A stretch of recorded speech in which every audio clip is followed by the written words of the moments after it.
할렐루야. 사랑하는 대강의 가족 여러분, 오늘 하루도 하나님의 말씀과 동행하는 삶이 되길 소망합니다. 오늘 함께 나눌 하나님의 말씀은 갈라디아서 2장 11절에서 14절 말씀입니다.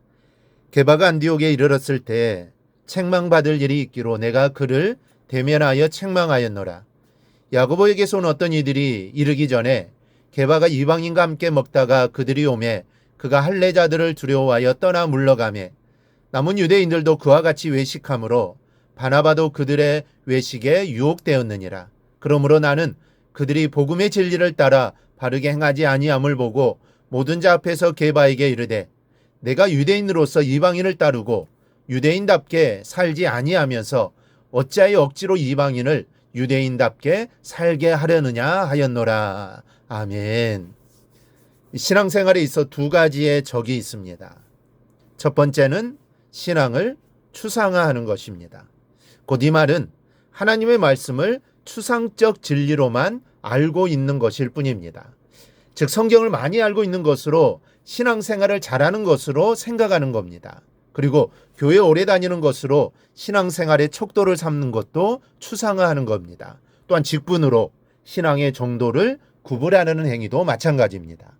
두 번째는 위선적 신앙입니다. 곧 외식입니다. 예수님께서 가장 싫어하셨던 것이 바로 이 외식입니다. 초대교회에 충격적인 일이 일어났었습니다. 바로 아나니아와 삽비라의 죽음입니다. 이들의 죽음은 바로 위선적인 신앙에 대한 초대교회를 향한 하나님의 경고였습니다. 초기 교회가 서가는 데 있어서 이러한 거짓과 위선이 교회 안에 있어서는 안 되기에 하나님께서는 이것을 치신 것입니다. 우리도 간혹 신앙의 위선 가운데 빠질 때가 있습니다. 믿음이 좋은 사람도 외식에 빠질 때가 있습니다. 이 외식은 우리의 신앙에서 절대적인 적입니다. 오늘 본문에 보면 그러한 말씀을 해주고 있습니다. 사도 바울이 베드로를 책망한 이야기가 나옵니다.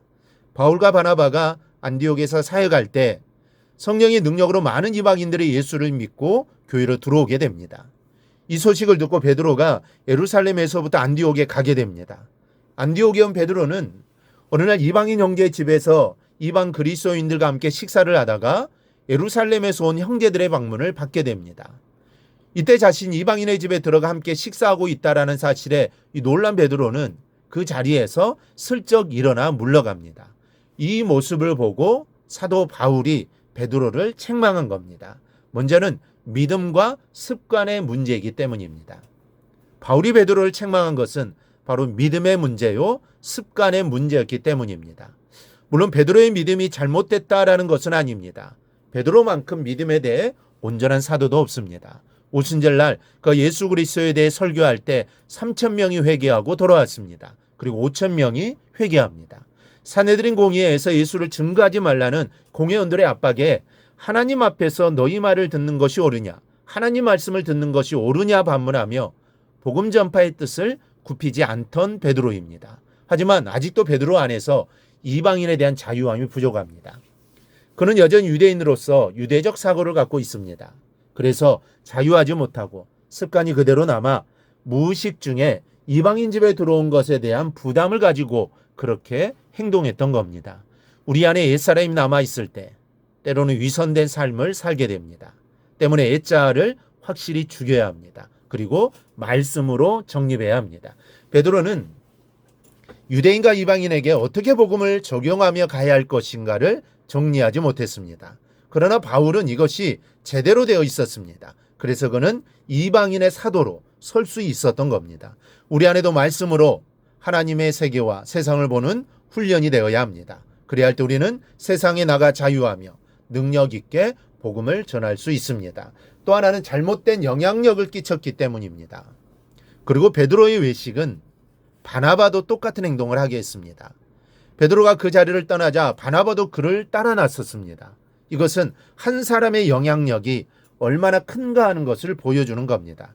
특별히 지도자의 영향력은 무시 못하는 힘이 있습니다.